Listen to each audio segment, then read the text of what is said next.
성부와 성자와 성령의 이름으로. 은총이 가득하신 마리아님 기뻐하소서. 주님께서 함께 계시니 여인 중에 복되시며 태중의 아들 예수님 또한 복되시나이다.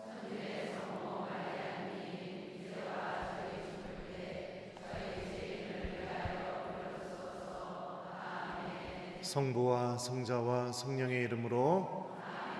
찬미 예수님, 대전교구 김재덕 베드로입니다. 만나서 반갑습니다.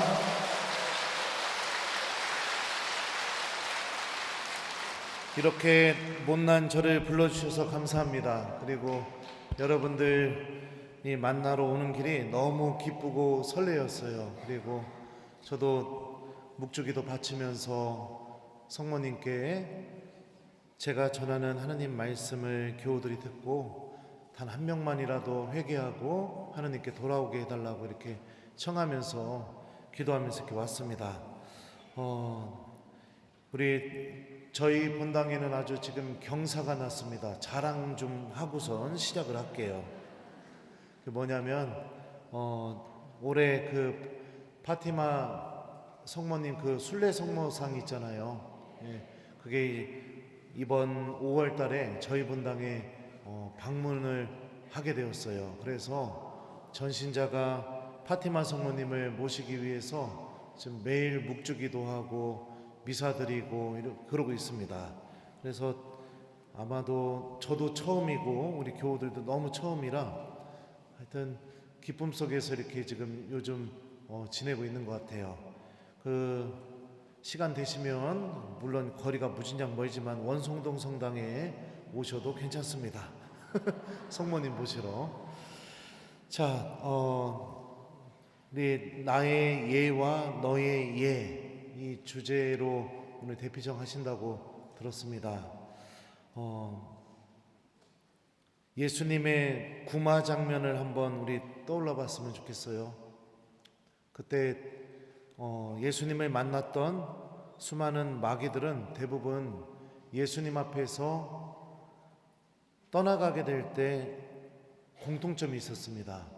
그게 뭐냐면 그 마귀 들린 사람에게 경련을 일으켜 놓고 그리고 이렇게 떠났다는 사실이에요. 여기서 우리가 한 가지 알 수 있는 사실이 뭐냐면 악은 절대로 침묵이나 고요함이나 평화로운 방법으로 우리에게 다가오지 않는다는 겁니다.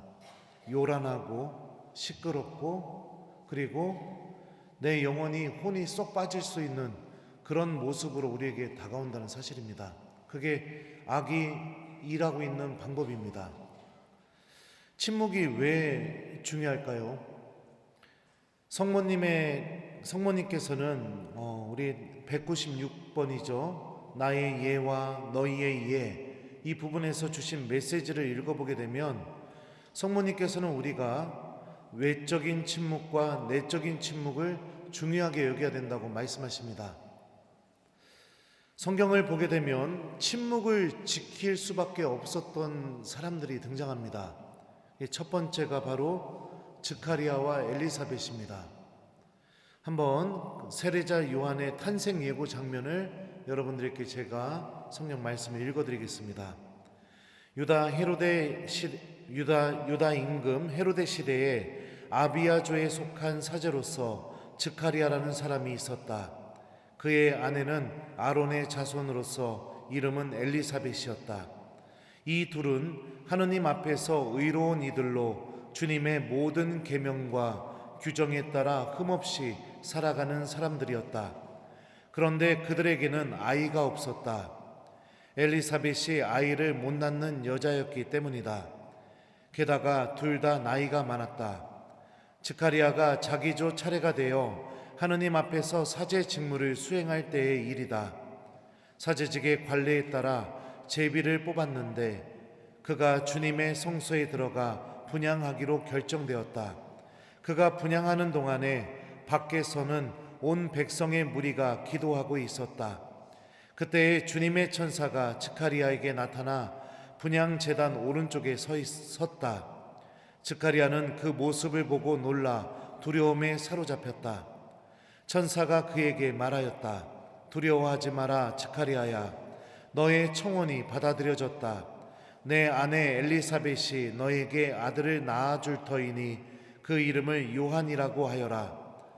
너도 기뻐하고 즐거워할 터이지만 많은 이가 그의 출생을 기뻐할 것이다.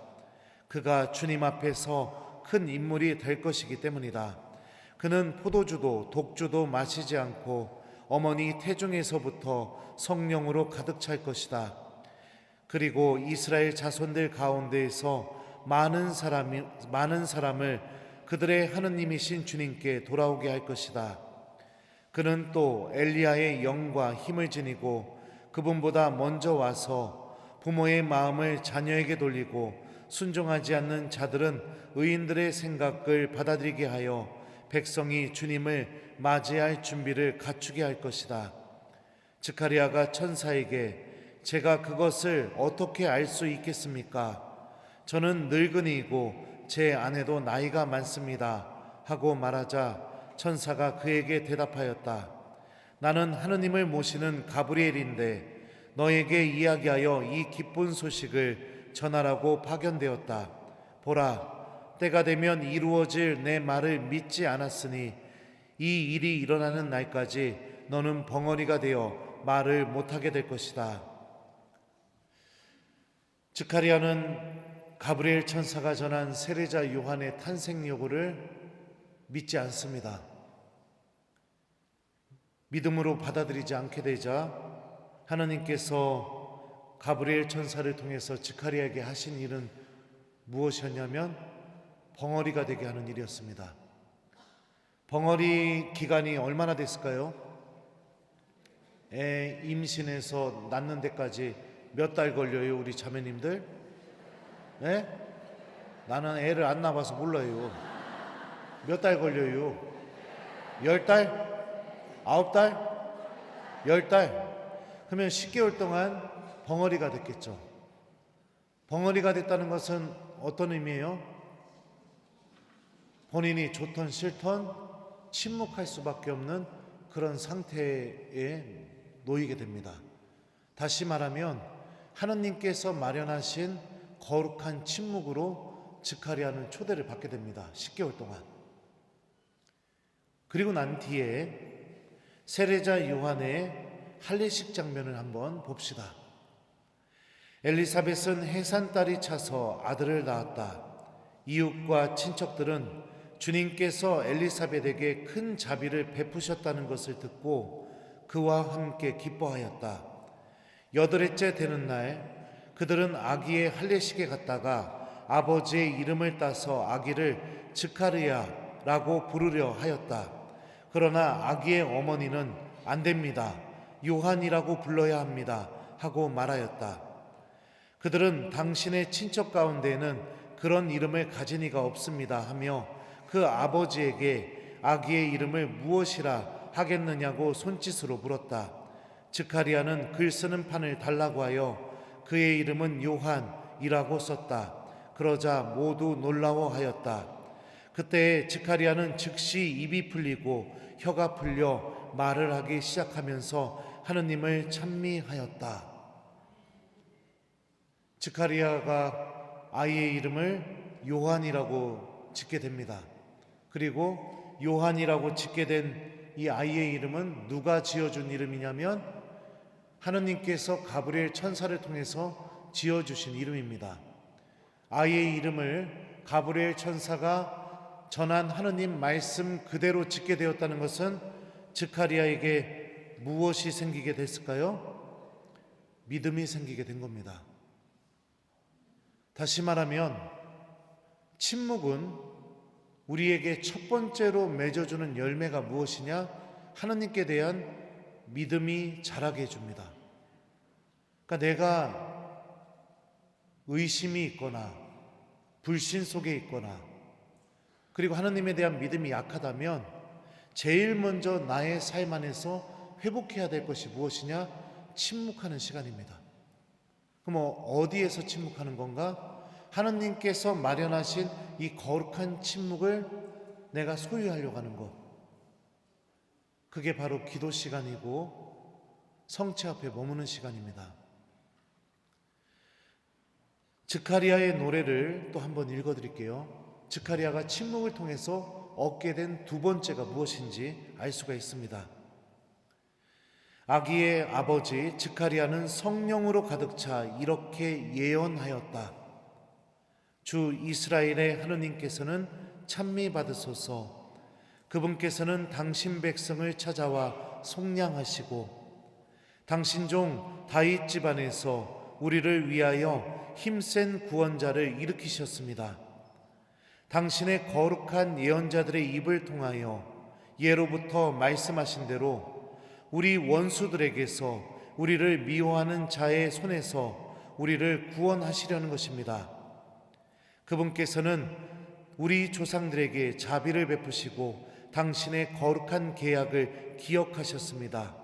이 계약은 우리 조상 아브라함에게 하신 맹세로 원수들 손에서 구원된 우리가 두려움 없이 한평생 당신 앞에서 거룩하고 의롭게 당신을 섬기도록 해 주시려는 것입니다. 이 즈카리아의 노래 전반부를 보게 되면 아주 놀라운 사실 하나가 드러나게 됩니다. 당신 종 다윗 집안에서 우리를 위하여 힘센 구원자를 일으키셨습니다. 여기서 힘센 구원자는 누구를 의미할까요? 1번 김재덕 신부님, 2번 세례자 요한, 3번 예수님. 몇 번일까요? 네, 맞아요. 즈카리아는 예수님의 탄생 사실을 전혀 모르고 있어요. 그죠? 그런데 예수님을 통해 이루어질 하느님의 구원이 시작됐다는 것을 명확하게 인식하고 있습니다. 그리고 예수님을 통해 이루어지는 이 하느님의 구원 계획이 구약의 예언자들로부터 시작해서 하느님께서 아브라함에게 약속하신 그 약속으로부터 시작돼서 하느님의 모든 약속의 말씀이 이루어지게 되는 놀라운 하느님의 은총이고 신비라고 즈카리아는 노래하고 있어요. 우리가 이 모습을 보게 되면 침묵을 통해서 얻을 수 있는 두 번째 영적인 가치가 무엇이냐? 하느님의 계획이 무엇인지를 깨닫게 된다는 겁니다. 하느님의 뜻이 무엇인지를 내가 알아듣게 되는 게 바로 침묵을 통해서 얻어지게 된다는 거죠. 즈카리아의 노래의 후반부를 또 여러분들께 읽어드릴게요. 아기야, 너는 지극히 높으신 분의 예언자라고 불리고 주님을 앞서 그분의 길을 준비하리니 죄를 용서받아 구원됨을 주님의 백성에게 깨우쳐 주려는 것이다. 우리 하느님의 크신 자비로 높은 곳에서 별이 우리를 찾아오시어 어둠과 죽음의 그늘에 앉아있는 이들을 비추시고 우리 발을 평화의 길로 이끌어 주실 것이다. 즈카리아 노래의 후반부는 세례자 요한에 대한 하느님의 계획이 무엇인지가 담겨 있습니다. 그리고 하느님께서는 세례자 요한을 통해서 예수님의 오실 준비를 하기를 원하셨죠. 부모가 내 아이를 통해서 하느님의 뜻이 이루어질 것이 무엇인지를 안다면, 그리고 그 부모가 믿음을 소유하고 있다면 그 부모는 자녀를 어떻게 기르게 될까요? 1번, 하느님의 뜻을 내 자녀가 걸어가는 것이 너무나 어려울 것 같으니 믿음도 안 가르치고 기도도 안 가르치고, 그리고 그냥 하느님의 뜻이 아닌 그냥 내가 원하는 뜻이 이루어질 수 있게 그렇게 내 자녀를 키운다. 2번, 주님의 뜻이 내 자녀에게 꼭 이루어질 수 있도록 기도도 가르치고 하느님도 가르치고 하느님 말씀도 가르치고 신앙의 소중함도 가르치고 그렇게 양육시킨다. 몇 번일 것 같아요? 맞아요. 맞습니다. 그래서 여러분들 세례자 요한의 할례식, 그러니까 아이의 이름을 요한이라고 이름 짓게 만든 이 이야기의 맨 마지막 말씀은 어떤 말씀으로 끝나느냐? 정녕 주님의 손길이 그를 보살피고 계셨던 것이다 라는 말씀으로 끝나요. 왜냐? 즉가리아가 믿음을 소유하고 하나님의 뜻과 계획이 무엇인지를 온전히 깨닫고 세례자 요한을 통해서 주님께서 하시려는 그 뜻과 계획이 이루어질 수 있도록 협력하는 사람이 되었으니까. 그러니까 부모가 신앙을 회복하게 되어서 하나님의 뜻이 내 자녀에게 온전히 이루어질 수 있는 가능성이 열리게 된 것을 두고 루카복음서 저자는 뭐라고 얘기하냐면 정녕 주님의 손길이 세례자 요한을 보살피고 계셨던 것이다 라고 이렇게 이야기를 마무리 짓게 되죠. 엘리사벳도 한번 볼까요? 자, 남편이 벙어리가 돼서 집에 들어오게 됐습니다. 근데 임신하게 됐어요. 분명히 아이를 못 낳는 여자였었는데. 자, 엘리사벳은 자신에게 일어난 이 놀라운 변화, 이 안에 담겨있는 하느님의 뜻을 어떻게 알아들었을까요? 자, 읽어드리겠습니다. 그러다가 봉직기간이 찾아 집으로 돌아갔다. 그 뒤에 그의 아내 엘리사벳이 잉태하였다. 엘리사벳은 5달 동안 숨어 지내며 이렇게 말하였다. 내가 사람들 사이에서 겪어야 했던 치욕을 없애주시려고 주님께서 굽어보시어 나에게 이 일을 해주셨구나.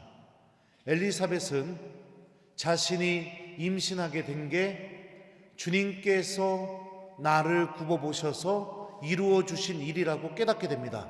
무엇을 통해서요? 5달 동안 숨어 지내는 시간을 통해서. 그럼 5달 동안 숨어 지냈다는 것은 무엇을 의미할까요? 1번, 얼굴을 가리고 친한 사람들 만나서 실컷 떠들고 웃고 밥 먹고 가끔은 또 험담도 하고 그랬다가 그 사람들하고 헤어지면 다시 얼굴을 가리고 그러고 다녔다. 2번, 사람들과의 만남을 다 피하고 도대체 나에게 왜 이런 일이 일어나게 된 걸까? 이게 어떻게 된 일일까?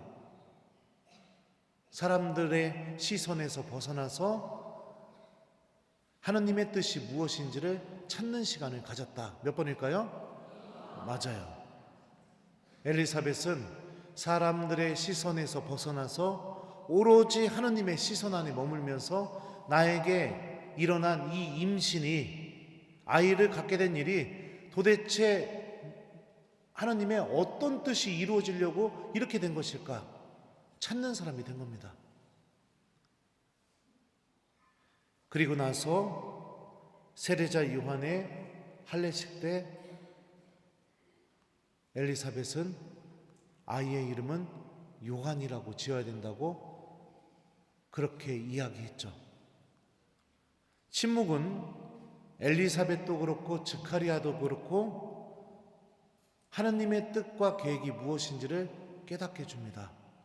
그리고 그 뜻과 계획을 깨닫게 된 뒤에는 어떤 사람이 돼요? 그 놀라운 계획이 이루어질 수 있도록 협력하는 사람이 돼요.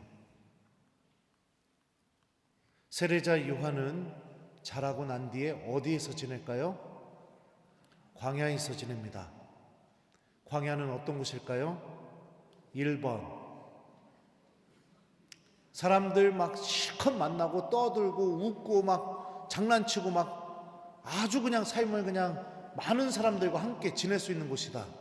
2번, 침묵을 지킬 수밖에 없는 곳이다. 아무도 없기 때문에. 몇 번일까요? 그래요.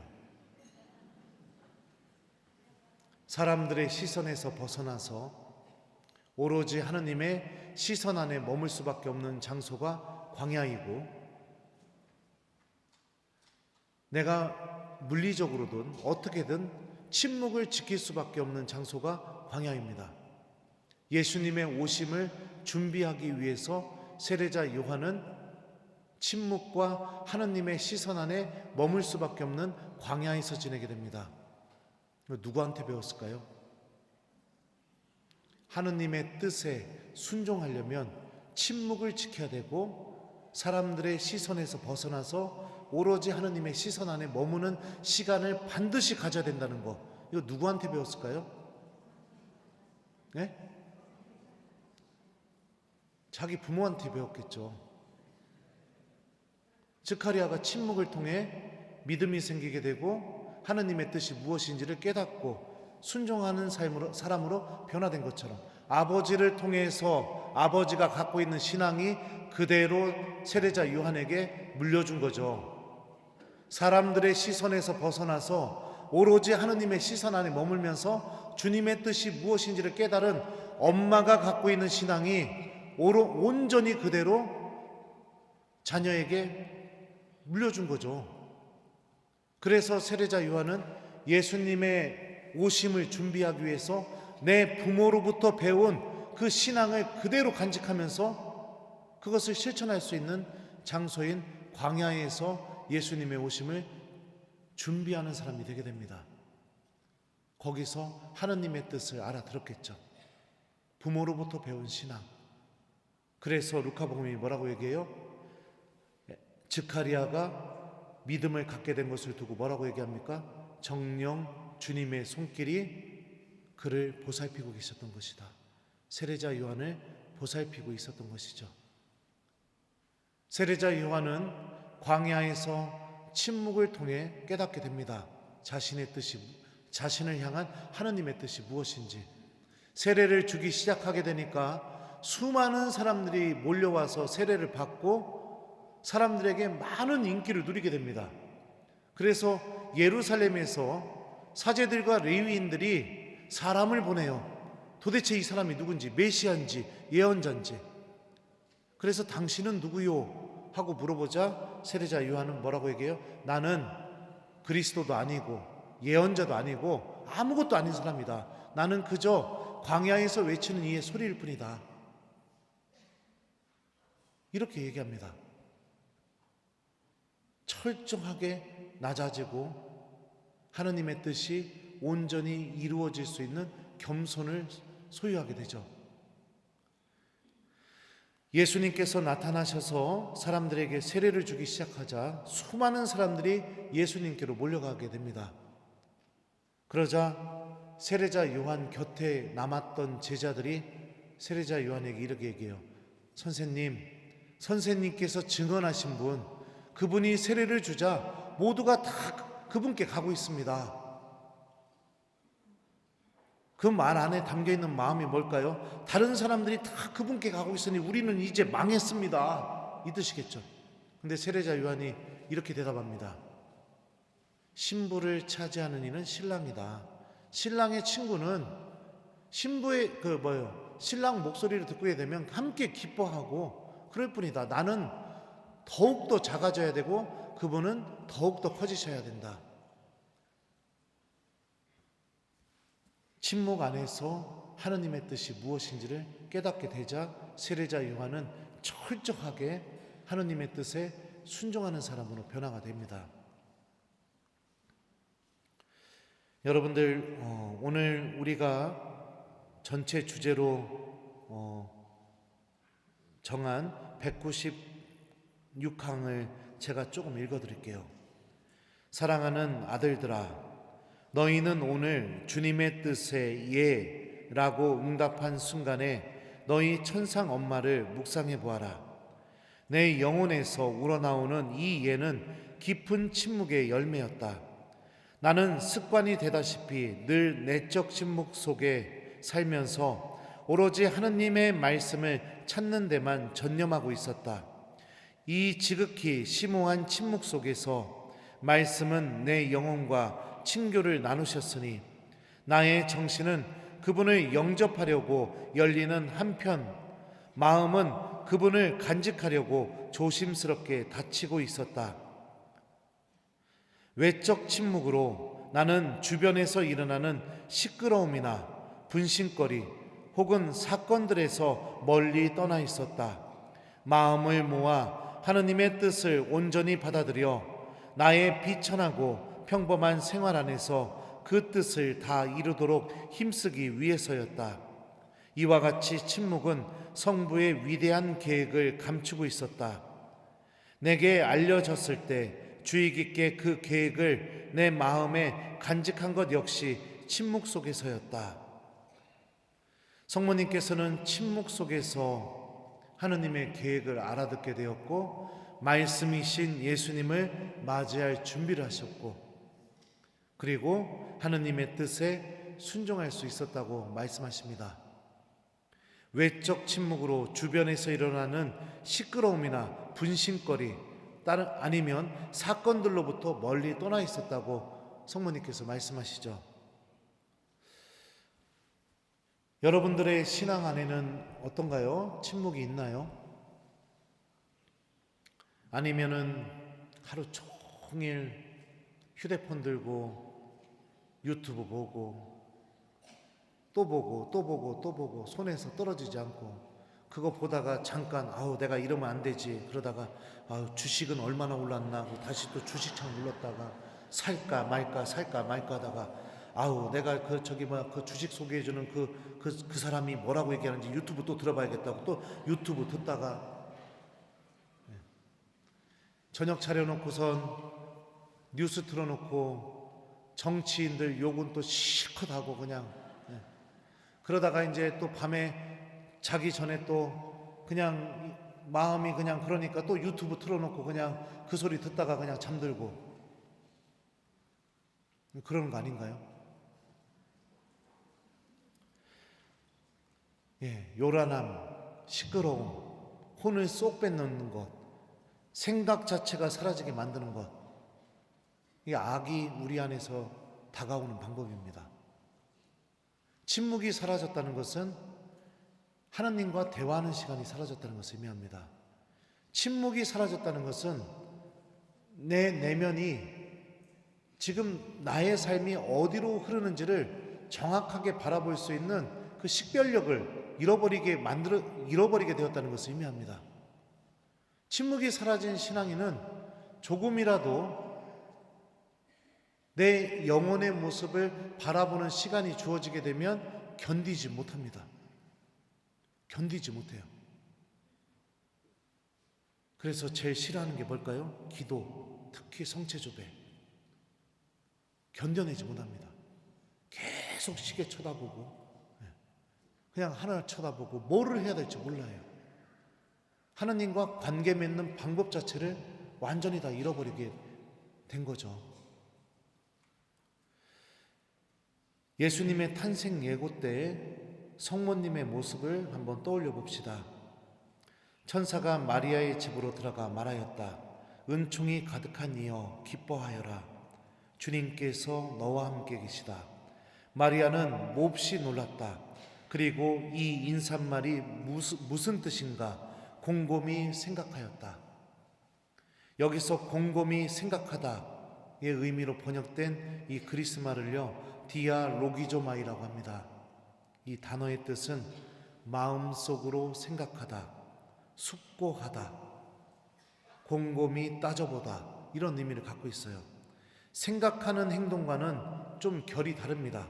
아주 강하고 구체적으로 생각의 내용들을 내 머릿속에서 모아놓고 비교하고 의미가 무엇인지, 내가 이걸 선택하게 되었을 때 그 결과는 어떻게 될 것인지, 이 모든 것을 다 하나하나 세밀하게 따져보는 이런 지적인 활동을 가리키는 단어입니다. 자, 생각해봐요. 이런 거 다 따져보려면 여러분들 어떻게 해야 내가 곰곰이 따져볼 수 있을까요? 1번, 카페에 가서 언니들하고 실컷 웃고 떠들고 막 그러면서 곰곰이 생각할 수 있다. 2번, 아무도 만나지 않고 조용히 이거 어떻게 해야 되지? 이러면서 그래야만 내가 곰곰이 생각해 볼 수 있다. 몇 번이에요? 네. 그러니까 성모님께서 곰곰이 생각하셨다는 것은 하나님의 뜻 앞에서 제일 먼저 하셨던 행동이 뭐예요? 침묵을 지키셨다는 것을 의미합니다. 침묵을 지키셨다는 거죠. 성모님께서 침묵을 지키기 시작하니까 가브리엘 천사가 어떻게 합니까? 두려워하지 마라 마리아야 하면서 예수님의 탄생 예고를 성모님께 들려주기 시작합니다. 침묵을 지키기 시작하니까 하나님의 말씀을 성모님께 전해주기 시작해요.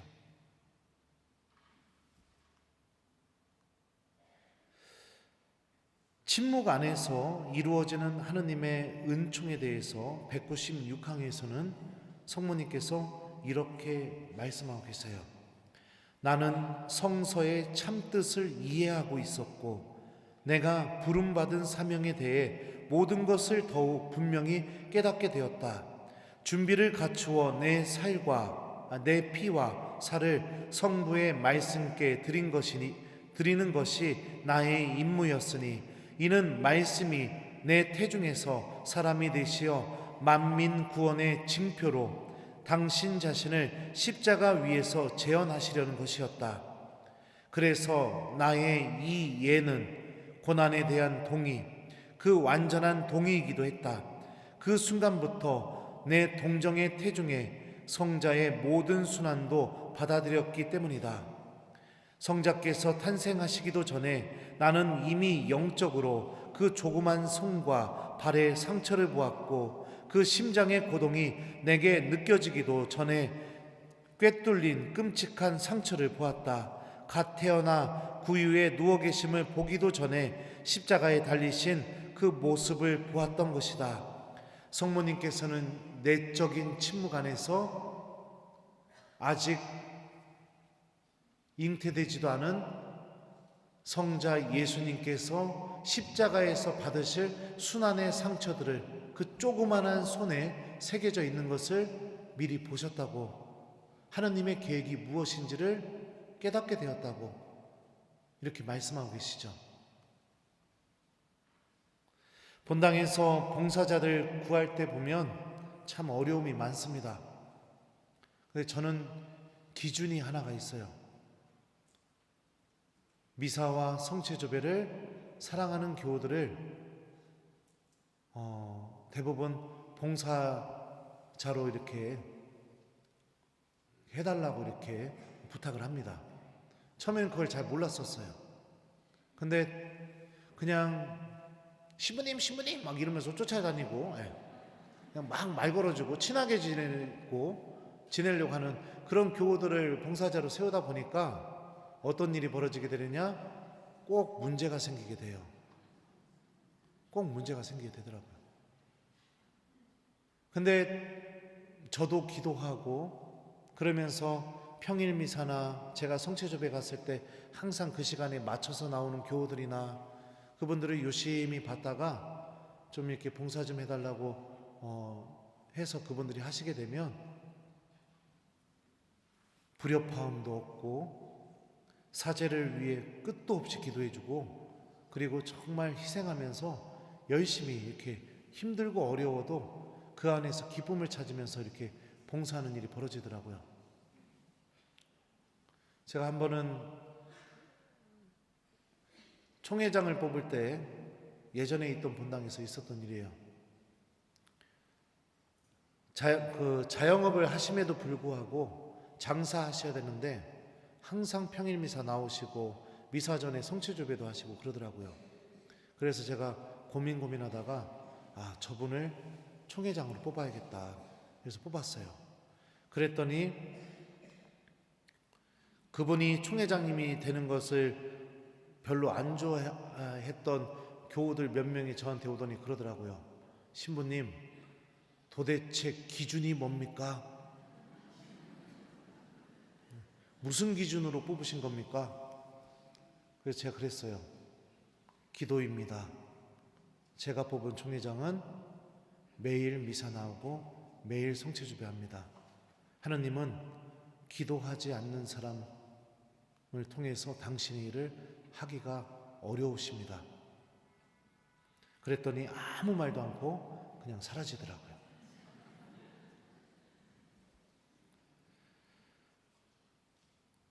기도하지 않는 신앙인, 다시 말하면 침묵 안에서 하나님을 만나지 않는 신앙인들은요, 하나님께서 교회를 통해서 나에게 어떤 직분이나 봉사를 요청하실 때 제일 먼저 무슨 생각부터 하는지 아세요?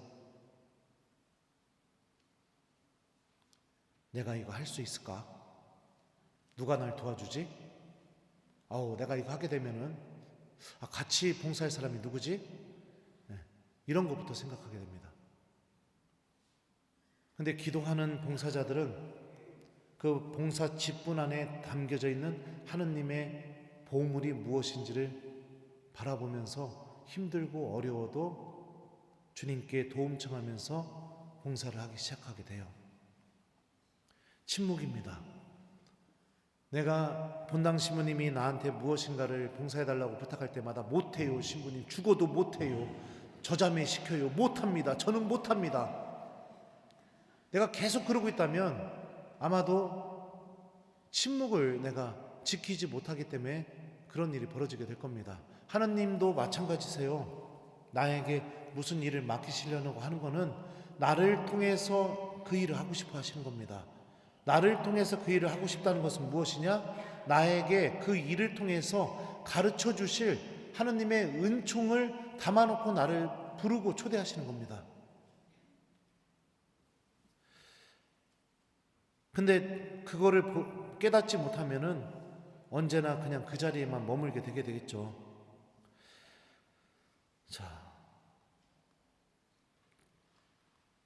그래서 저는 여러분들이 첫 번째로 회복해야 될 것, 그리고 또 이미 많은 분들이 여기 체납골로 회원들은 하고 계실 거라고 생각합니다. 그게 바로 성체조배입니다. 성체조배는 참으로 신기하게 엘리사벳과 스가랴가 믿음을 회복하고 하느님의 뜻을 깨닫고 그리고 나서 자녀에게 그 하느님의 뜻이 온전히 이루어질 수 있도록 신앙을 물려주게 만든 그 원천적인 힘을 바로 침묵과 하나님의 시선 안에 머무는 이 시간, 성체조배는 침묵과 하나님의 시선 안에 머무는 이 시간 안에 우리를 초대하는 기도가 바로 성체조배입니다. 성체조배하면서 막 옆 사람하고 막 떠들면서 할 수 있나요? 못하죠. 오로지 나 홀로 침묵 안에 머물면서 예수님의 시선 안에 온전히 머물면서 그러면서 머무는 시간, 이게 바로 성체조배죠. 성체조배를 사랑하고 계시는 교우들은 분명히 알고 있습니다. 이 시간을 통해 주님께서 나에게 대화를 건네시고 당신의 신비를 드러내시고 당신께서 나에게 원하시는 뜻이 무엇인지를 가르치시고 그리고 내가 예수님의 말씀을 소유하고 그 말씀을 실천하는 사람으로 변화시키는 은총을 주고 계시다는 것을 분명히 알고 있어요. 제 신학생 때 한번 미워하는 사람이 생겼었어요. 제 선배였었습니다. 그러니까 너무너무 싫은 거예요, 그냥. 근데 한 번은 신학교에서 성당 자리를요, 신학교는 내가 앉고 싶은 데를 앉는 게 아니라 한 달에 한 번씩 성당 자리표가 나와요. 그래서 그 자리를 이렇게 이제 바꿔가면서 앉는데 한 번은 그 선배가 제 앞자리에 앉은 거예요. 그러니까 여러분들 기도가 될까요? 네. 기도가 하나도 안 되는 겁니다. 성전에 딱 들어가서 앉는 순간 그 사람 뒤통수가 제일 먼저 눈에 보이니 환장하겠습니다 주님 이러면서 그냥 앉아 있는 거예요. 그래서 성물도 할 때 시편을 좀 읽다 보면은 원수들을 막 원수들을 막 벌하라고 막 이렇게 그렇게 기도하는 시편들이 있어요. 그러면은 막 그런 거 읽으면서 그 사람 뒤통수 쳐다보면서 주님 이 말씀이 꼭 좀 이루어지게 해주십시오 막 이러고 막. 미치겠는 거예요. 막 기도도 안 되고, 막 미사 때 막 미사에 집중도 안 되고, 성체조배도 안 되고, 항상 내 앞에 그 사람의 뒤통수가 있으니 속이 상해가지고 어떻게 해야 방법이 없으니까. 그래갖고 막 한 번은 나무를 깎아가지고선, 그러니까 나무 이렇게 가지를 꺾어가지고, 대전신학교는 뒤에 산이 이렇게 있어요. 아주 가파라요. 그 산을 이렇게 올라가면서 그 나무 작대기로 그 나뭇가지들 있잖아요. 그 두드려 패면서 하느님한테 막 그 사람을 왜 부르셨냐고 막 두드려 패면서 막 올라갔다가 내려올 때 접질려서 죽을 뻔한 적이 있었어요.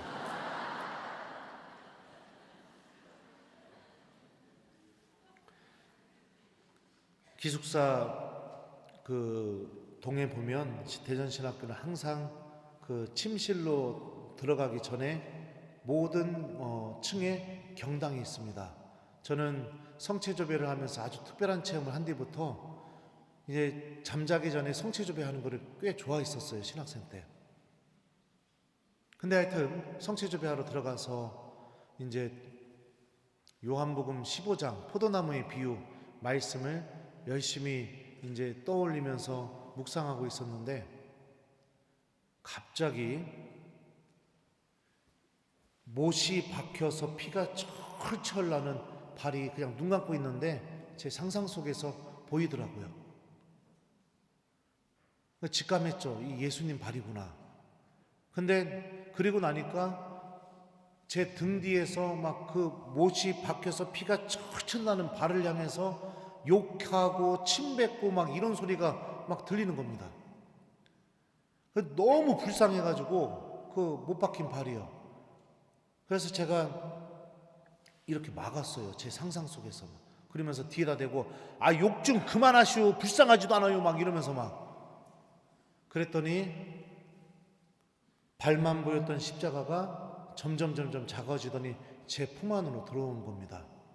그리고 나서 예수님이 너무 불쌍하게 느껴지고 이 모든 것을 다 받아내시는 그 예수님의 마음이 막 느껴져서 마음이 너무 아파가지고 주님께 그렇게 말씀드렸어요. 예수님, 당신께서 이렇게 고통받고 계시는데 제가 당신을 위로해드리기 위해서 무엇을 하면 좋겠습니까? 주님, 당신의 이 상처받은 그 마음을 제가 무엇으로 위로해드리면 좋을까요? 그랬더니 갑자기 예수님께서 그렇게 말씀하시는 거예요. 제가 미워하고 있던 그 사람 이름을 얘기하면서 그 사람을 용서하여라. 그래서 제가 뭐라고 했냐면 죽어도 못합니다. 다른 건 다 할 수 있지만 그건 죽어도 못합니다. 보시지 않았냐고. 저한테 했던 말이나 행동들, 사람들 앞에서 망신 주고 막 했던 거 다 보시지 않았냐고. 안 된다고. 그랬더니 성경 말씀 한 구절이 떠오르게 해주시더라고요. 친구들을 위하여 목숨을 바치는 것보다 더 큰 사랑은 없다. 이러고 나서 그 상상하는 게 끝나버렸어요. 그리고 나서 이게 너무 생생해 하니까 영성지도 신부님한테 이거를 영성 면담 때 얘기했더니 신부님이 그 얘기를 하시더라고요. 아마도 관상을 체험한 것 같다 이러시더라고요. 근데 문제가 뭐냐? 그 다음부터 그 신학생을 볼 때마다 친구들을 위하여 목숨을 바치는 것보다 더 큰 사랑은 없다. 이 말씀이 계속 생각이 나는 거예요. 그 사람을 용서하여라. 그 예수님의 말씀이 계속 생각이 나는 겁니다. 그래서 결국에는 버티다 못 버텨서 그 신학생 방으로 제가 찾아갔어요. 그래서 눈물을 꺼이꺼이 흘리면서 나 형 그동안 무진장 미워했었다고 막 그러면서 이렇게 얘기를 하면서 용서해달라고, 내가 형 정말 미워하고 막 그랬었다고. 그런데 그 뒤통수에다 대고 그 원수들 혼내달라는 시편을 읽으면서 형한테 이루어지게 해달라고 이 얘기는 안 했었어요 그때.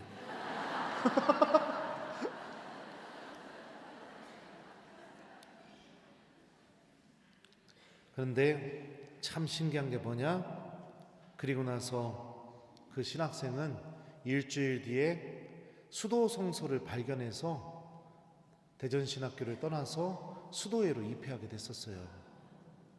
그러니까 그때 사과 못했으면 계속해서 이 미움의 관계를 갖고 살았겠죠. 침묵, 예수님 앞에 머무는 시간, 이 시간을 통해서 주님께서 분명히 우리에게 원하시고 바라시는 그 뜻이 무엇인지를 가르쳐 주십니다. 이런 체험이 일어나게 되면은요, 여러분들 우리 삶에 있어 큰 변화가 일어나게 되는데, 그 일어나는 변화 중에 하나가 뭐냐면 기도하고 싶어져요. 자꾸 기도하고 싶어져요. 성체 앞에 자꾸 가고 싶어지게 되고, 자꾸 미사에 오고 싶어지게 되고, 이런 변화가 일어나게 돼요. 이게 미사 가야지가 아니라 그냥 사랑하는 여자를 만나러 가는 마음처럼 막 설레이는 마음으로 성전문을 열고 들어가요. 그러면서 예수님 저 와시오, 딱 이렇게 돼요. 네.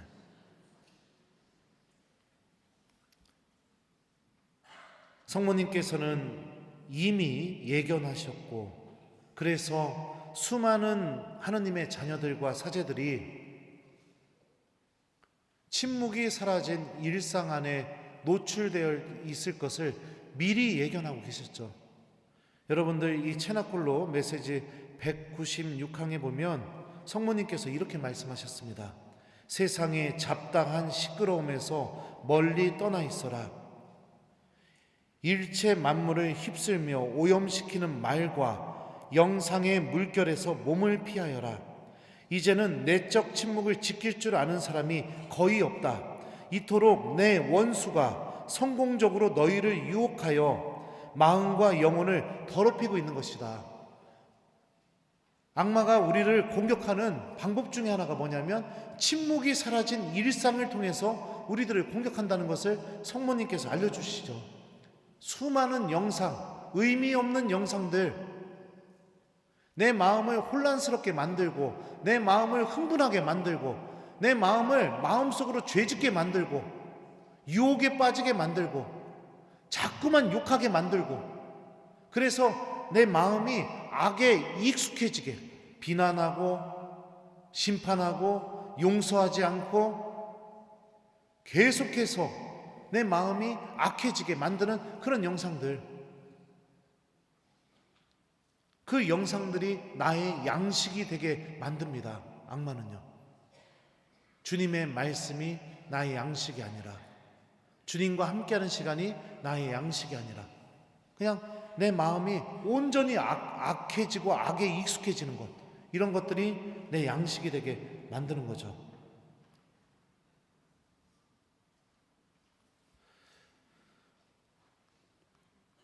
한 번은 또 그랬던 적이 있습니다. 우리 복사단 아이들과 여름에 복사단 캠프를 이렇게 다녀왔었어요. 그래서 저는 항상 우리 주일학교 복사단 꼬맹이들 데리고 1박 2일을 합니다. 펜션을 잡아놓고. 그래서 애들하고 같이 밥도 해먹고, 그리고 같이 기도도 하고, 같이 막 베개 싸움도 하고, 막 뒹굴고 막 이래요. 내 나이가 이제 좀 있으면 50인데. 그러니까 이게 어떤 일이 벌어지느냐, 아이들이, 남학생들은 꿈이 전부 다 신부님이에요. 지금 원성동 성당 전부 다 신부님 되겠다고 지금 다 약속하고 그래요. 근데 이제 여름에 아이들 데리고 막 놀아주고 1박 2일 동안, 그리고선 본당에 왔어요. 왔는데 어떤 교우 한 분이 저한테 고해성사를 보고 싶어서, 제가 이제 복사단 캠프를 1박 2일 다녀왔으니까 본당 미사를 손님 신부한테 맡기고 갔다 왔을 거 아니에요. 근데 제가 미사를 드리는 줄 알고 오전 10시 미사에 나왔다가 제가 없다고 하니까 제가 올 때까지 안 가고 원성동 성당에서 기다리고 계셨던 거예요. 고해성사를 보시려고. 근데 저는 이제 막 만신창이가 돼서 이제 본당에 돌아왔고, 막 나름 푹푹 찌지, 짐은 내려야지, 애들 보내고 나서 정리는 해야지, 막 얼마나 힘들겠어요. 막 근데 고해성사를 달라는 거예요. 저한테. 여러분들, 그러면은 제가 어떻게 했을까요? 1번, 김재덕 신부님은 마음이 비단결이고 온유하니 웃으시면서 그래요 자매님 이리 오세요, 그리고 고해성사를 줬을 것 같다. 2번, 막 마음이 막 우글부글 하면서 막, 아니 성사를 보시려고 지금까지 기다리셨어요? 따라오세요 막 이러면서 성사를 줬을 것 같다. 몇 번일 것 같아요? 네? 몇 번? 2번? 아니 저를 어떻게 보시고 2번이래요? 네, 맞아요, 2번이었어요. 마음에서는 성사를 줘야 된다는 걸 알고 있는데 막 육체적으로 너무 힘드니까 막 제가 친절하게 못 대해줬어요. 그 교우를 고해소 들어가기 직전까지. 그리고 나서 이제 그 교우의 고해 성사를 듣게 되는데 마음이 너무 아픈 겁니다. 그 누구에게도 얘기하지 못해서 나한테 희망을 두고 와서 고해 성사를 하는구나. 그래가지고 고해소에서 제가 그랬어요. 자매님 나 좀 용서해 주세요. 네, 미안해요. 아까 그래가지고 정말 미안해요. 나 좀 용서해 주세요. 네. 오히려 제가 그 자매한테 고해 성사를 했죠.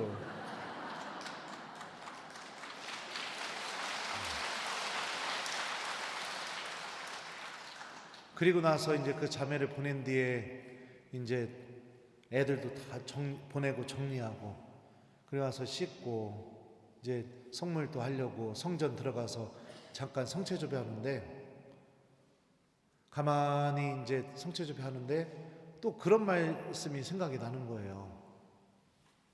좀 더 따뜻하게 대해줄 수 없었니? 내가 그 사람을 다 용서하고 사랑한다는 것을 좀 더 따뜻하게 전해줄 수 없었니? 그래가지고 또 꺼이꺼이 막 예수님 죄송해요 막, 다시는 안 그러겠습니다. 다시는 안 그러겠습니다 주님. 그렇게 기도하고 또 내려왔던 적도 있습니다. 침묵을 지키지 않았다면, 주님 앞에 머무는 시간을 마련하지 않았다면 전혀 깨닫지 못했을 겁니다. 그냥 내 머릿속에서 드는 생각, 나는 힘들었고 나는 지쳤고 그러니 누구나 다 그럴 수밖에 없었다고 그냥 그러고 말았을 거예요. 근데 내가 이성적 사고로 절대 보지 못하는 것들, 내가 경험이 나에게 주는 지식으로 절대 보지 못하는 것들, 하나님의 마음과 하나님의 뜻이 무엇인지를 깨닫게 되는 시간이 바로 성체 앞에 머무는 시간입니다. 침묵과 하나님의 시선 안에 온전히 머무는 시간이요. 예수님의 십자가 장면도 한번 우리 생각해 봅시다. 왜냐하면 성경에서 침묵을 철저하게 지키신 또 다른 분이 누구냐? 예수님이셨습니다. 마르코 복음에 의하면 빌라도가 사형 선고를 내리는 장면부터 예수님께서 숨을 거두시는 순간까지 예수님은 철저하게 침묵을 지키십니다. 철저하게요. 사람들이 바라바를 풀어달라고 외치는 그 순간에도, 십자가에 못 박으라고 사람들이 막 외쳐대는 그 순간에도, 군사들이 당신의 머리에 가시관을 찌르고 갈대로 막 얼굴을 때리고 그러면서 조롱하는 순간에도, 십자가에 못 박혀서 손에 못이 들어가고 발에 못이 들어가는 그 순간에도, 그리고 십자가에 매달려서 죽어가고 있는데 그 밑에서 지나가던 유다인들이 고개를 막 흔들면서 조롱하는, 십자가에서 내려와 보라지 막 이렇게 조롱하는 순간에도 예수님께서는 한마디도 말씀하지 않으시고 침묵하십니다. 그리고 나서 숨을 거두시기 직전에 마지막으로 이 침묵을 깨고 딱 한 말씀만 하십니다. 그게 뭐냐? 엘리 엘리 레마 사바타니, 저희 하느님 저희 하느님 어찌하여 저를 버리셨나이까. 그리고 나서 숨을 거두시죠. 예수님께서는 침묵을 통해서 첫 번째로 느낀 게 뭘까요? 침묵을 통해서 이 십자가 죽음에 이르는 순간까지 예수님께서 느꼈던 첫 번째 감정이 뭘까요? 나의 아버지 하느님께서 나를 버리셨다. 이게 예수님께서 느끼신 감정입니다. 왜냐? 예수님의 십자가 장면을 보면요, 성부 하느님께서도 철저하게 침묵을 지키십니다. 예수님이 목숨을 내놓는 그 순간까지요. 그 어떤 개입도 하지 않고 하나도 도와주지 않으십니다. 그럼 한번 여러분들 생각해 봐요. 여러분들 자녀들이 너무나 어려워하고 고통을 겪고 있어요. 근데 만약에 내가 도와주면 얘가 망쳐질 것 같아요. 이거는 얘가 혼자 해내야만 하는 일이에요. 정말로 이 아이를 위한 일이면 내가 개입하면 안 돼요. 그래도 뭐 도와주겠죠, 여러분들은? 아닌가요? 성부 하느님께서도 개입하지 않고 침묵을 지켰고, 예수님께서도 성부 하느님께 도와달라고 청하지도 않고 철저하게 침묵을 지키면서 마치 아버지 하느님께서 나를 버린 것 같은 그 느낌이 들 정도까지 성부 하느님도 침묵을 지키시고 예수님도 침묵을 지켰던 이 모든 게 무엇을 의미할까요? 이러지 않으면 하느님의 뜻이 이루어질 수 없기 때문에 침묵 안에서 오로지 하느님의 뜻만 보면서 걸어가신 겁니다. 요동치고 찌르고 욕하고 막 이런다 하더라도요. 하느님의 구원이 이루어지는 방법이 무엇이냐? 철저한 침묵. 이것을 통해서 하느님의 구원이 이루어진다는 것을 예수님께서 십자가 위에서 보여주셨죠.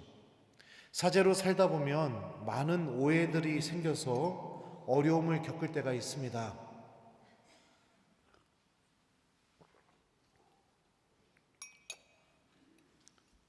교구청에 투서를 넣겠다고 협박하는 신자도 있고요.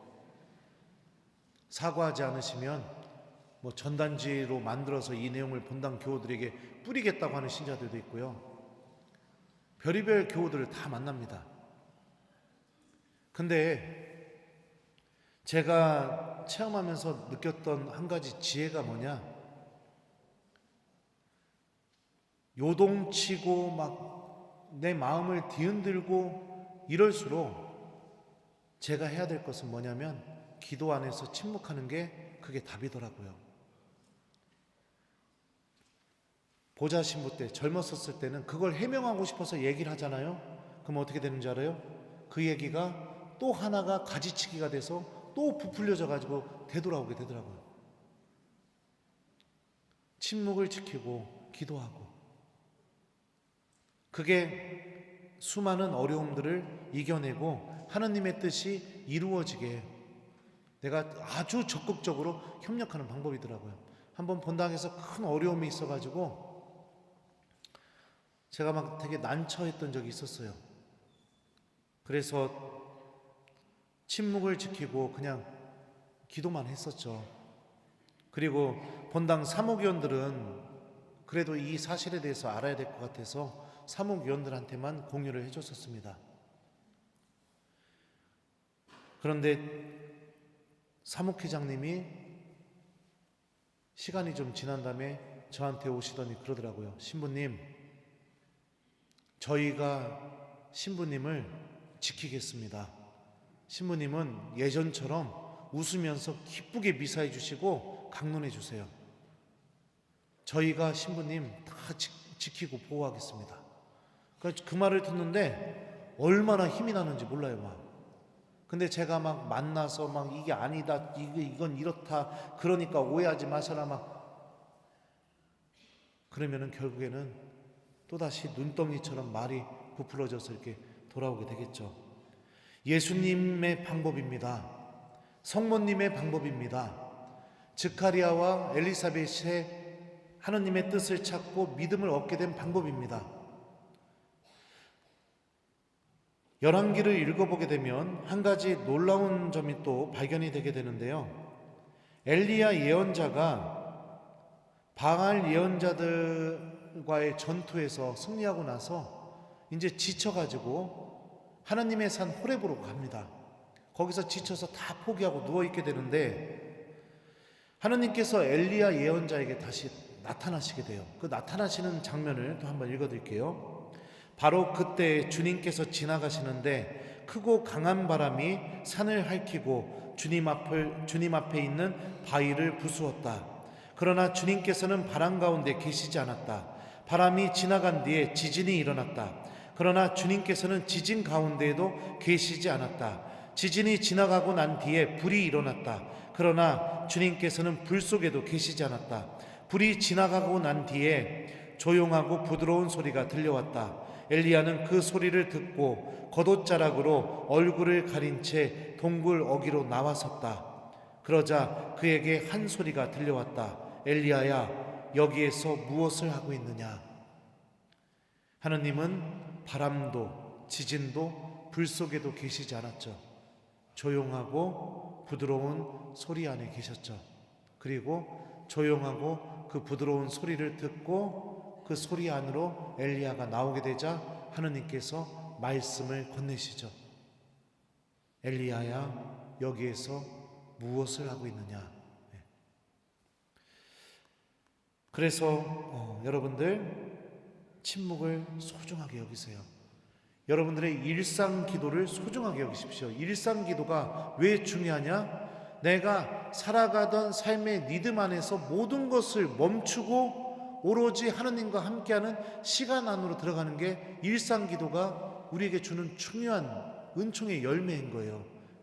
일상 기도를 빼먹지 않고 하는 신앙인들은요, 중요한 순간에도 멈추고 하느님을 선택할 줄 알아요. 근데 남이 하자고 하면 기도하고 그냥 남이 없으면 기도를 안 하거나 그냥 내가 뭘 필요할 때 그때만 하느님께 매달려서 막 기도하고 그 필요한 게 이제 더 이상 사라져버리게 되면은 기도가 사라져버리게 되거나 이런 교우들은요, 멈출 줄 아는 법을 몰라요. 하느님 때문에 멈출 줄 아는 법. 그럼 어떻게 하느냐?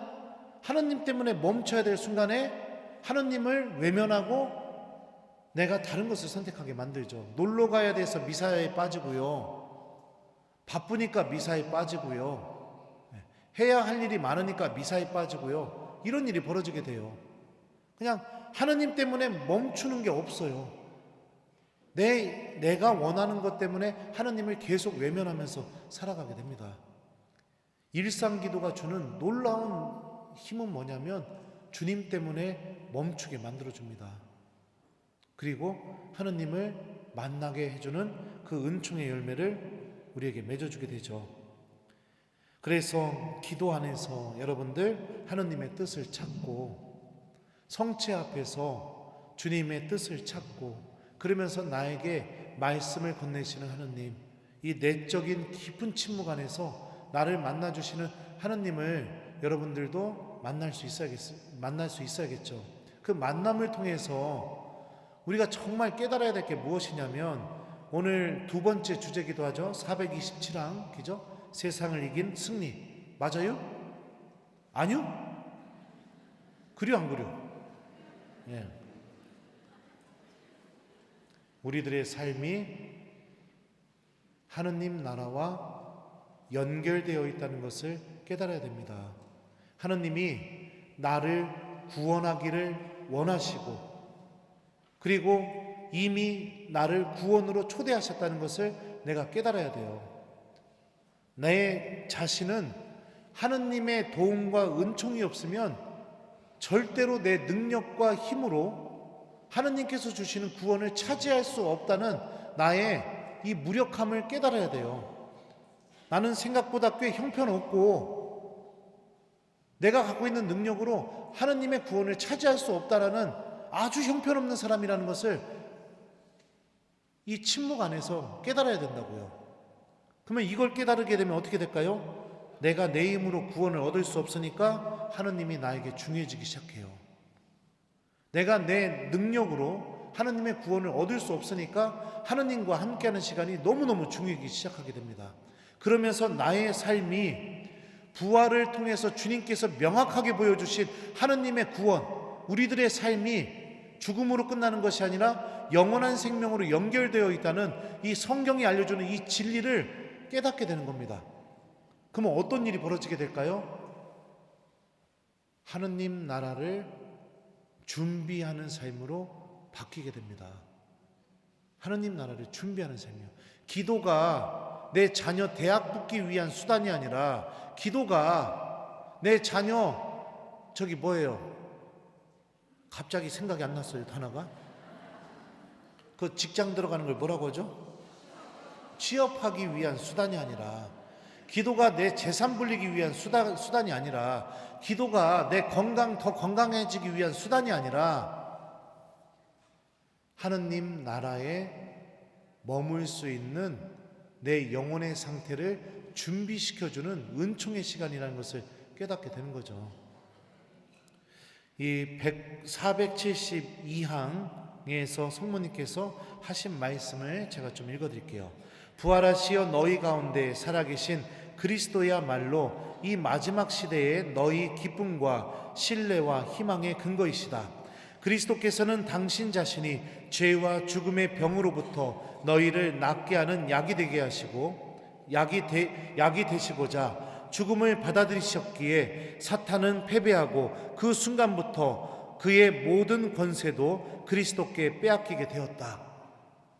바로 악은 예수님의 부활로 인해서 완전히 패배하게 되었고, 죽음은 더 이상 우리를 지배하지 못하게 되었으며, 우리들이 저지른 죄는 이미 하느님께서 예수님의 속량을 통해 용서하셨고 죄값을 다 지불하셨다는 것, 성모님께서는 우리가 이것을 믿고 이웃들에게 전하고 선포하는 삶을 살기를 바라신다고 472항에서 말씀하고 계십니다. 제가 어렸었을 때 동생하고 불장난을 하다가 논을 한번 홀딱 태웠던 적이 있었습니다. 어린 나이에 감당할 수 없는 죄를 저질렀죠. 제 능력으로는 제가 저지른 죄에 대해서 보상할 방법이 없는, 감당할 수 없는 죄를 저질러서 너무너무 당황해갖고 어떻게 했느냐, 동생을 데리고 국민학교 운동장으로 가서 거기서 숨었어요. 밤이 될 때까지. 집에도 못 가겠는 거예요. 갔다가는 아버지한테 쳐맞을 것 같아가지고.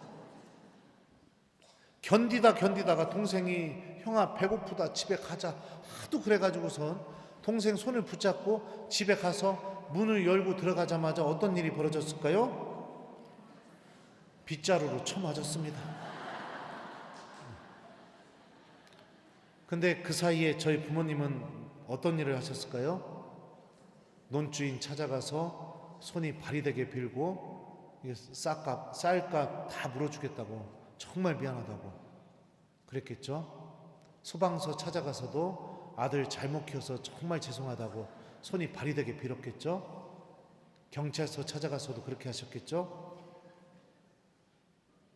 왜 그런 일을 하셨을까요?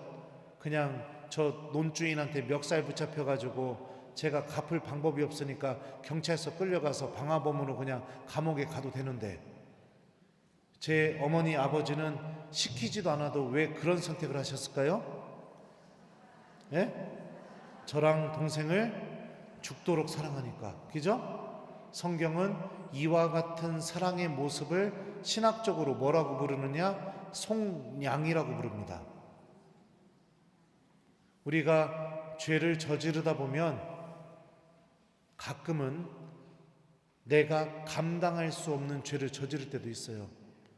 내가 아무리 보상해도 그 죄에 대한 죄값을 갚지 못하는 그런 죄를 저지를 때가 있어요. 그럼 하느님은 어떻게 하셨느냐?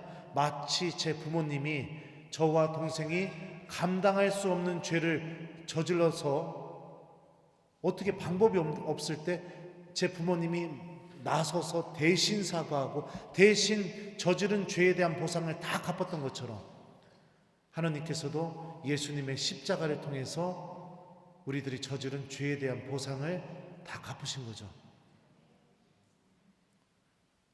그게 바로 십자가 죽음과 부활의 신비인 겁니다.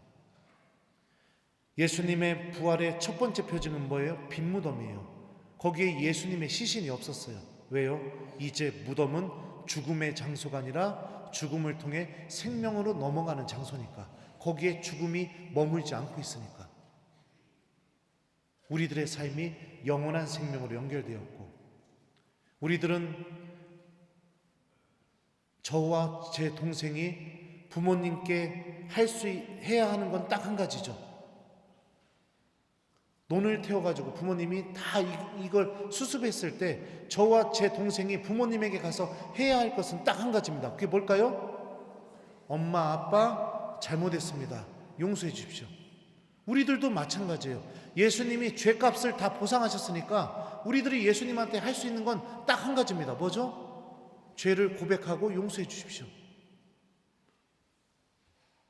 예수님의 죽음과 부활로 인해 우리들에게 주어진 놀라운 은총이 바로 이겁니다. 하느님은 그럼에도 불구하고 여러분을 구원하길 원해요.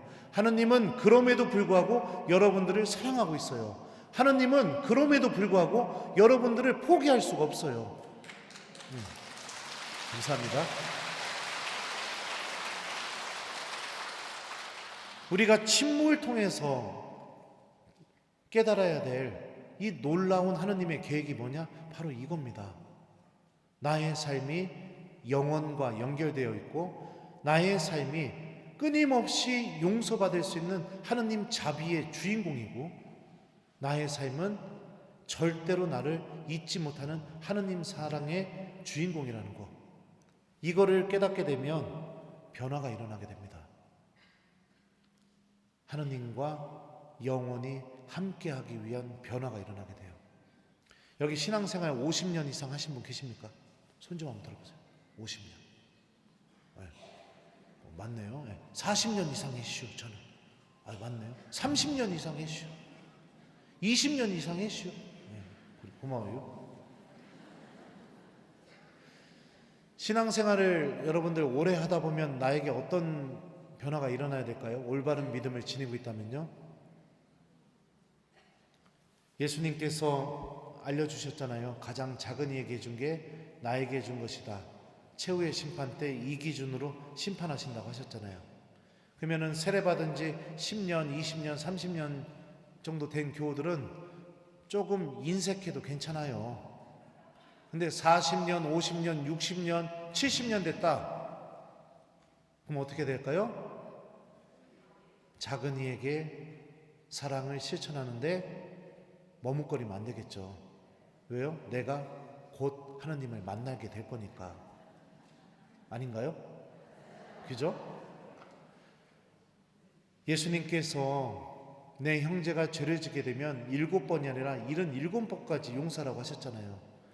세례받은 지 10년, 20년, 30년 이렇게 좀 된 교우들은 조금 미워하는 사람 있어도 괜찮아요. 근데 50년, 60년, 70년이 된 교우들은 어떻게 돼야 돼요? 부단히 용서하려고 노력해야 돼요. 나 저 사람 절대 용서 못해. 이러면 안 되는 거예요. 큰일 나요. 또 예수님께서 그러셨잖아요. 내가 너희를 사랑한 것처럼 너희도 서로 사랑하여라. 세례받은 지 10년, 20년, 30년 된 교우들은 조금 덜 사랑해도 괜찮아요. 왜냐하면 신앙생활을 시작한 지 얼마 안 됐으니까. 근데 세례받은 지 50년, 60년, 70년 된 교우들은 어떻게 돼야 돼요? 사랑하는데 전문가가 돼 있어야 돼요. 근데 제가 사목 현장에서 만난 교우들을 보게 되면요, 세례받은 지 오래될수록 50년, 60년, 70년, 80년 이렇게 될수록 가만히 보면 그냥 제 생각이에요. 연옥 갈 준비가 완벽하게 되어 있어요. 가장 작은 이에게 절대 안 줘요. 공짜는 무진장 좋아해요. 맨 바라기만 해요. 원망은 또 얼마나 하는지 사랑한다는 말을 잘 하지도 않아요. 가족들에게, 교우들에게 남 탓만 하고, 한 번 삐지면은요, 그 삐지는 게 얼마나 오래 가는지 성당도 안 나와요. 막 기분 나쁘다고. 근데 솔직히 나는 하느님 나라에 내가 생각해 볼 때 10년을 더 살지 20년을 더 살지 아무도 장담 못 하는데, 나는 이제 하느님 나라 갈 시기가 가까워져 있는데 여전히 인색하고, 여전히 미워하고, 여전히 남 탓하고, 여전히 원망하고, 여전히 용서 못하고, 그러고 살아가고 있는 교우들이 많습니다. 왜 그럴까요? 내적인 침묵을 통해 하느님의 계획이 무엇인지 깨달아 보지도 못하고, 하느님의 뜻이 무엇인지도 알지도 못하고 있으니까 그냥 다 현세적인 것만, 그 외로움과 공허함 속에서 그냥 막 살아가고 아파하고 있으니까, 그 외로움과 공허함 속에서 이웃을 찾으려고 하면 더 외로워집니다. 그 외로움 속에서 하느님을 찾으려고 하면 외로움이 하느님을 만나는 놀라운 시간으로 바뀌게 돼요. 제가 우리 주일학교 아이들에게 하느님 나라에 대해서 천년성체 때 이렇게 가르쳐줘요. 얘들아, 천국은 영원히 성체조배하는 곳이요. 그냥 계속 성체조배하는 곳이 천국이요.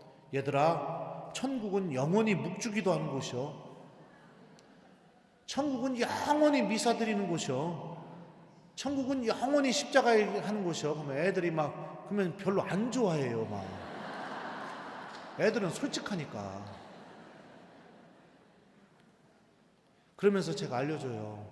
너희들 지금은 기도하는 게 싫어도 나중에 할아버지가 됐을 때, 할머니가 됐을 때는 기도하는 게 너무 좋아야 돼.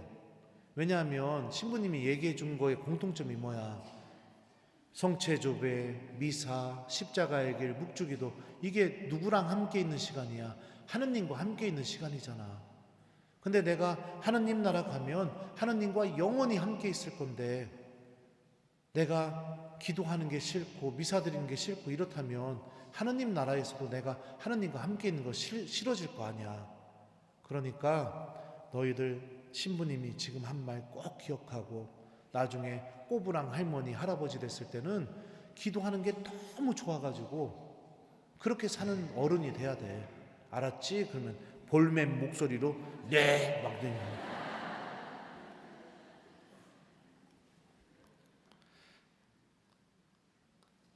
여러분들, 우리 침묵 안에 머무르는 하느님의 자녀가 됐으면 좋겠습니다. 미사에 오신다면 미사 시작 5분 전에 들어오지 마시고 한 30분 전이라도 마음을 좀 열고 오셔서 조용히 성체 앞에 머물면서 침묵의 시간을 가져보십시오. 흥청대는 술판, 험담을 늘어놓는 그 카페, 거기에는 하느님의 구원이 없습니다. 요즘 저는, 이것도 제 개인 생각이에요. 수많은 본당에 카페가 만들어지고 있어요. 근데 사목자로서, 한 명의 사제로서 참 안타까워집니다. 본당에 카페가 만들어지고 난 뒤부터 어떤 일이 벌어질까요? 성체 앞에 머무는 신자들이 사라지고 있습니다. 본당 카페에 앉아서 이야기하는 신자들은 늘어나고 있고요. 거룩한 성전에서, 저는 그걸 비난하고 싶은 마음은 없어요.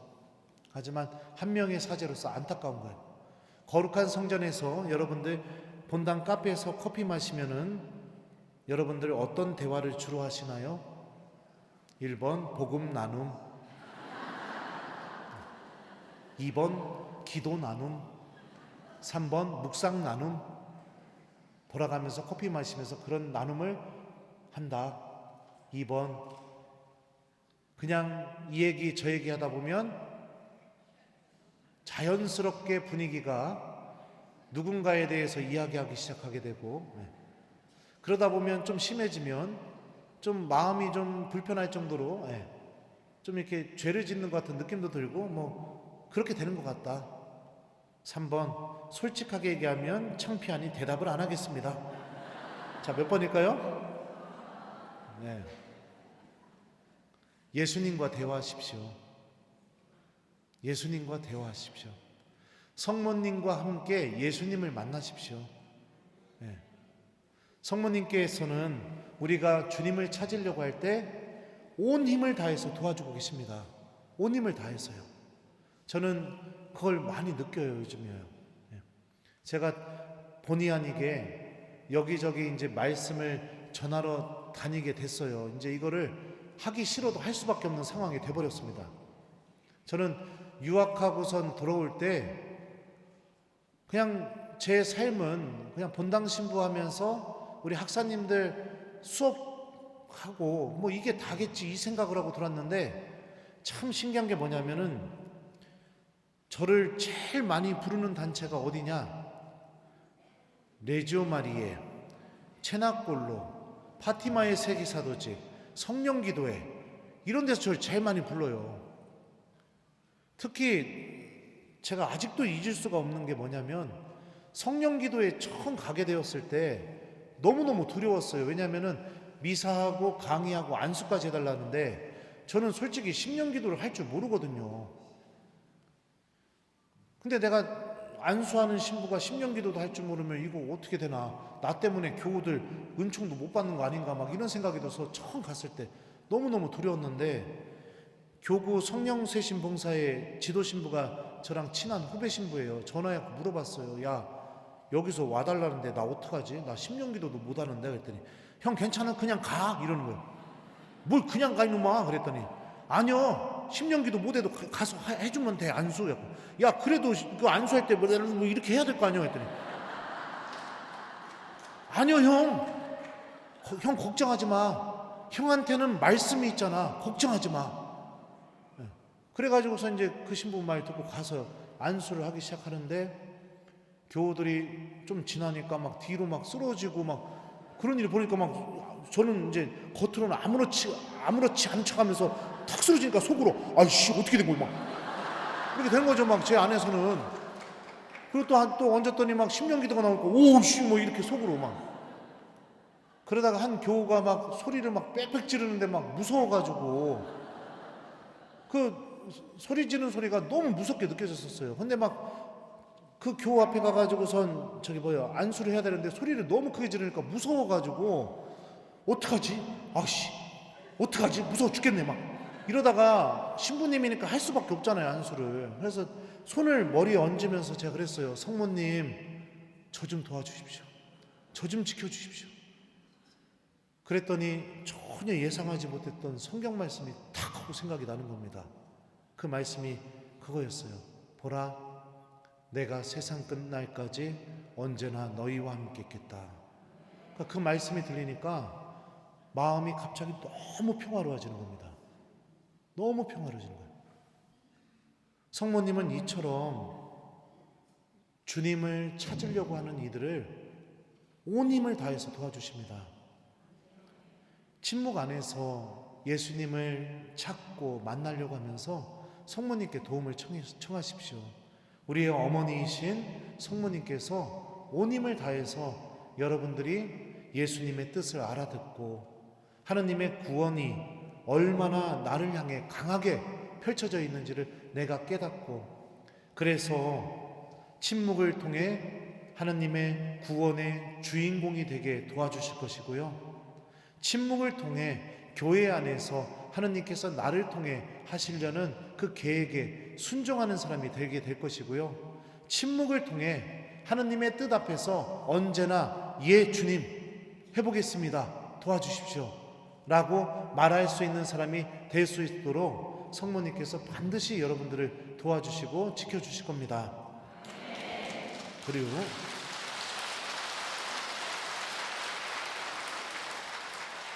이제 밥 먹어야죠. 나도 배고파 죽겠슈 이제. 그래요. 그래서 침묵은 우리가 하느님을 만나는 순간, 우리들의 믿음이 성장되는 아주 소중한 순간, 하느님의 뜻을 알아듣는 순간, 그죠? 그리고 하느님의 뜻이 이루어질 수 있도록 용기를 얻는 순간, 그리고 힘들고 어렵고 고통 속에서도 하느님의 뜻을 묵묵히 이루어질 수 있도록 내가 그 어려움을 이겨낼 수 있는 은총을 얻는 순간, 이게 바로 침묵이 갖고 있는 위대한 힘입니다. 일상의 기도와 성체조배를 통해 여러분들도 이 은총을 꼭 소유하는 하느님 자녀들이 됐으면 좋겠습니다. 감사합니다. 그러면 마침 기도하고 그리고선 강의를 끝내도록 하겠습니다. 성부와 성자와 성령의 이름으로 주님께서 여러분과 함께 전능하신 천주 성부와 성자와 성령께서는 여기 있는 저희 모두에게 강복하소서. 주님을 찬미합시다. 성부와 성자와 성령의 이름으로 부족한 강의 들어주셔서 감사합니다.